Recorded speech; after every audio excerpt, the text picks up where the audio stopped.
आप सभी को जय मसीह। और आज हम पढ़ेंगे मत्ती रचित सुसमाचार उसके 7 अध्याय उसकी 7 आयत से पढ़ेंगे। और आज का हमारा टॉपिक है मांगो तो पाओगे। तो यहाँ पर लिखा है 7 आयत से 7 अध्याय में, मांगो तो तुम्हें दिया जाएगा, ढूंढो तो तुम पाओगे, खटखटाओ तुम्हारे लिए खोला जाएगा। क्योंकि जो कोई मांगता है उसे मिलता है, जो ढूंढता है वो पाता है, और जो खटखटाता है उसके लिए खोला जाएगा। हालेलुया। प्रार्थना करिए। धन्यवाद मेरे ईश्वर राजा, प्यारे पिता परमेश्वर, आज के वचन, आज के कलाम से मेरे पिता हर एक से बातचीत कर मेरे पिता। प्रभु जी आपका आज का टॉपिक पिता मांगो तो पाओगे। प्रभु जितना आपके बेटा बेटी प्रभु आपसे मांग रहे होंगे पिता, चाहे वो वरदान, चाहे अभिषेक, चाहे उनके जीवन में बदलाव को, चाहे जो भी आशीष मांग रहे पिता, प्रार्थना में वो आशीष इनको आज से मिले मेरे पिता। यीशु मसीह के नाम के वो आशीष इनके जीवन में ठहर जाए मेरे पिता। ये वचन सुनकर बहुत अच्छी आशीष प्राप्त करते हुए आपके राज्य की वारिस बने सौहृदय मेरे ईश्वर राजा।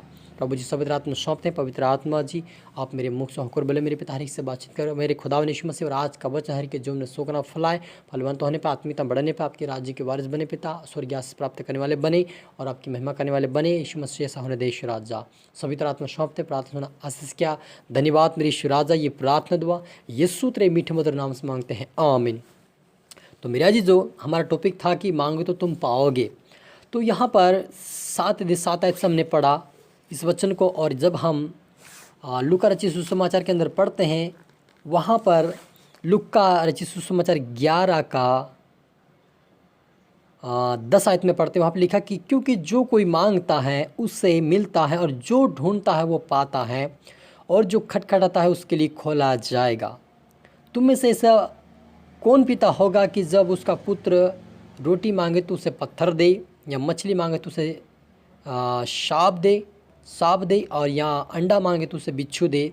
अतः जब तुम बुरे होकर अपने बच्चों को अच्छी वस्तु देना जानते हो, तो स्वर्गीय पिता अपने मांगने वालों से पवित्र आत्मा क्यों नहीं देगा। हालेलुया।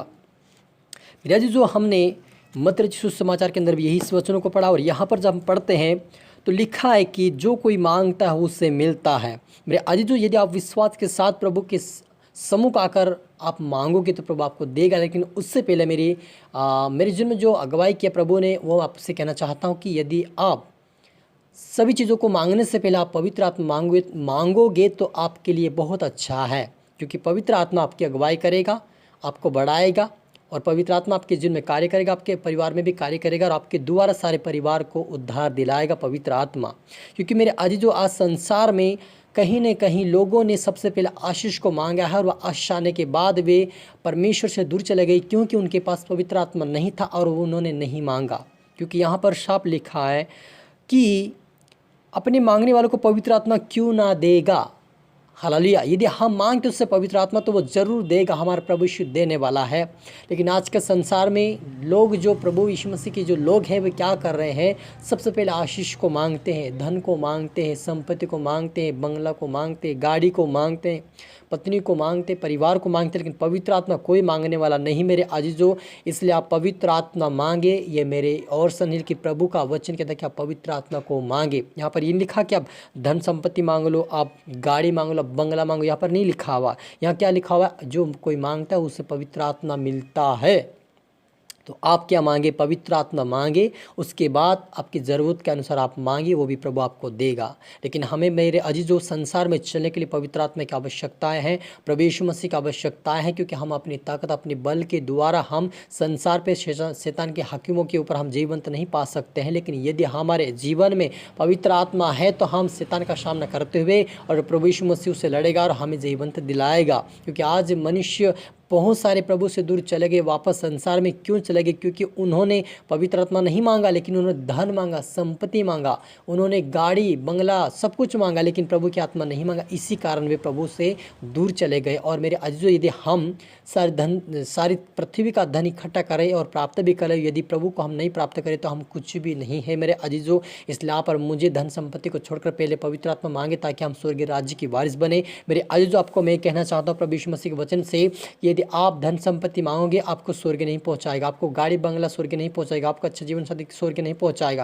लेकिन यदि आप पवित्र आत्मा मांगे तो एक दिन आपको स्वर्ग राज्य में जरूर पहुंचाएगा। तो आप समझ गए होंगे कि हमें क्या मांगना चाहिए।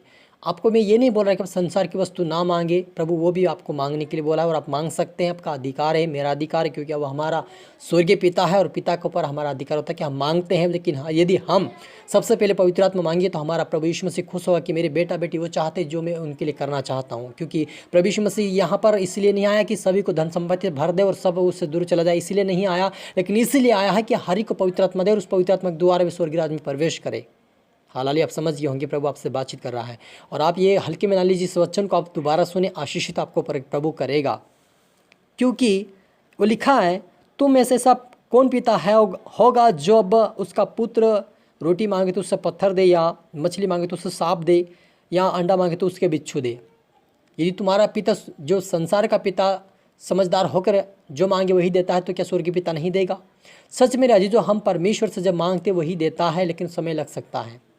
आपको समय के अनुसार पहले नहीं मिल सकता, क्योंकि प्रभु ने हर चीज़ में समय रखा है। यदि हम मलाकी के अंदर पढ़ते हैं तो वहाँ पर प्रभु ने समय को लिखा है, हर चीज़ का समय है ना, हर चीज़ का समय है, और समय के अनुसार आपको मिलेगा, ज़रूर मिलेगा। आप प्रार्थना किया तो उसका प्रतिफल जरूर मिलेगा। प्रभु यीशु ने कहा है कि मांगने वाले जो कोई मांगता है उसका प्रतिफल मिलता है, उसका कभी भी अनसुना नहीं करता। हमारा परमेश्वर देने वाला है, लेकिन आप सबसे पहले प्रभु के वचन के अनुसार आप पवित्र आत्मा मांगे, ताकि आप स्थिर रहकर उस धन को प्राप्त करते हुए राज्य में प्रवेश करें। क्योंकि यदि हम संसार की धन संपत्ति प्राप्त करते हुए भी यदि स्वर्गीय जीवन नहीं पा रहे, नरक में जा रहे, तो क्या हमें लाभ मिल सकता है? और वहाँ पे 1000 वर्ष के लिए आप दंड पाएंगे। इसलिए आप इससे अच्छा कि आप यहीं पवित्र आत्मा मांग ले, उसके अनुसार चलकर आप परमेश्वर के राज्य में 1000 वर्ष को प्रतिफल पाओ, तो वो आपके लिए सुखदायक और आनंद की बात और स्वर्गीय राज्य की बात आपके लिए होगी। तो मेरे जी, जो आप समझ गए होंगे, प्रभु आपसे बातचीत किया है। मैं अपनी बुद्धि से नहीं बोल रहा कि प्रभु का आत्मा बोलता है कि जो कोई मांगता है उसे पवित्र आत्मा मिलता है, और आपको मिला है और मिलेगा, आगे भी मिलता रहेगा। आप मांगते रहे, प्रभु से सहायता मांगते रहे, और पवित्र आत्मा आपके साथ है, मेरे संगे आप आ रहे हो, मेरी अगुवाई करेगा। और वह जो दुनिया की धन संपत्ति वो हमारे पीछे आएगी, क्योंकि यीशु मसीह ने साफ कहा है मत्ती रचित सुसमाचार 6:33 के अंदर उसने कहा है। इसलिए मैं कहता हूँ कि मेरे धर्म राज्य की खोज करो तो सारी दुनिया की वस्तु तुम्हें भी मिल जाएगी। यानी कि प्रभु यीशु मसीह ये पहले नहीं कहा कि तुम धन संपत्ति मांग लो, पहले आकर गाड़ी मांग लो, बंगला मांग लो, मैं पहले आकर अपनी पत्नी मांग लो, अपना अच्छा परिवार मांग लो, अपने गाँव वालों को मांग लो। ये नहीं कहा प्रभु। सबसे पहले क्या कहा? मेरे राज्य धर्म की खोज कर का मतलब होता है कि पवित्र आत्मा मांगना। हालेलुया। तो हमें इससे अच्छा है कि हम पवित्र आत्मा मांगे, और फिर उसके बाद जो भी आपको मांगना आपकी इच्छा है, प्रभु तो मांगने वालों से देता है, जो ना मांगे उसको भी देता है, क्योंकि वो जानता हमारे मनों का हमारे अंदर क्या अच्छा है। यदि हम परमेश्वर की इच्छा को पूरी करेंगे तो हमारी इच्छा को वो पूरी करने में सक्षम हमारा प्रभु यीशु मसीह है। हालेलुया। तो आप इस वचन से प्रभु आपको आशीष दे, और आए हम मिलकर प्रार्थना करें। धन्यवाद मेरे पिता परमेश्वर खुदा, मेरे ईश्वराज, आज के वचन के कलाम से मेरे पिता से बातचीत किया, आपका धन्यवाद प्रभु जी। जितने आपके बेटा बेटी देखे सुने प्रभु इस वचन को प्रभु आशीष पाए मेरे पिता, और ये दोबारा सुनकर और दोबारा आशीष पाए खुदाबन, और इनके ज़िम्मे प्रभु हर रास्ते खुल जाए मेरे पिता। या पवित्र आत्मा के द्वारा चलने वाले बने, पवित्र आत्मा के द्वारा आपके राज्य में प्रवेश करने वाले बने, और यीशु मसीह के नाम से खुदा इनको ब्लेस और आशीष खुदा ईश्वराज, इनके से रुके हुए सारे आशीष खोले मेरे पिता, और आत्मता बढ़कर तेरे राज्य की वारिस बने। सहोने ईश्वराजा, इनके द्वारा इनके सारा परिवार उधर पाए, आशीष पाए। सहोने ईश्वराजा, पवित्र आत्मा शौत मेरे खुदा ने यीशु मसीह प्रार्थना सुना, आशीष के धन्यवाद मेरे प्रभु पिता परमेश्वर। ये प्रार्थना दुआ यीशु तेरे मीठे मधुर नाम से मांगते हैं, आमीन। तो मेरे जीजों, मैं आशा करता हूं इस वचन प्रभु आपसे बात किया होगा। इस वीडियो को लाइक करें, शेयर करें, सब्सक्राइब करें, ताकि प्रभु दुगनी आशीष दे। और फिर आप सभी को मेरी तरफ से जय मसीह की।